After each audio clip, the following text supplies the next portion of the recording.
Mark Thiessen. He's a former chief speechwriter to President George W. Bush, a fellow at the American Enterprise Institute, and a Fox News contributor.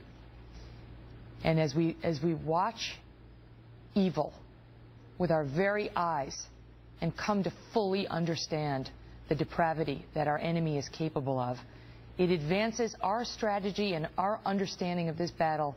How? I mean, just when you thought that ISIS had reached the depths of depravity that human beings are capable of, they sink even lower. I mean, these people have gone from beheading people and putting heads on posts, to burying women and children alive, to crucifying people, literally crucifying people, to now taking a man, pouring gasoline on him in a cage and setting him on fire and filming it for the world to see. This is the embodiment of evil, as anything we've seen in the history of man. You spoke of going to Auschwitz not long ago and being asked a question by your son. Yeah, so we just had the 70th anniversary of the liberation of Auschwitz, and I took my son to Auschwitz last summer, and I showed him the gas chambers, and I showed him the crematoriums. And the hardest thing to do to explain to a 12-year-old boy who's watching this for the first time and coming in confrontation with what evil men are capable of is, why didn't we stop it? Why did the world sit back and allow the Nazis to accumulate power, to spread their ideology, to gain control of a great power, to build a military, and then go out and kill millions of people?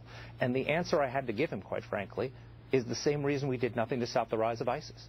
This is the same evil in a different form. And again, the world is repeating the same mistakes, sitting back, letting these people rise into power, get control of territory, and kill on a horrific scale.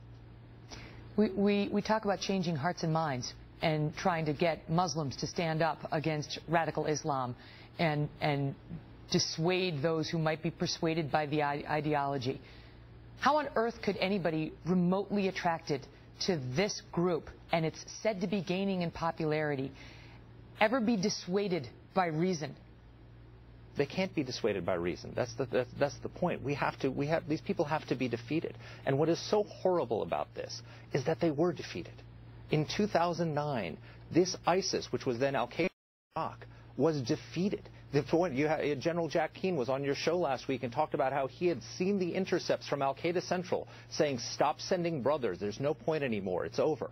These people were out of power, they were down and defeated, and the American withdrawal from Iraq caused this, created the vacuum that allowed these people to come back, rise, and take over this territory. We should not be withdrawing from the world. The only thing that can stop this from spreading, a movement that does this to a man would not hesitate to kill thousands of people here in the United States. And if we do not stop them, that is what they are going to do.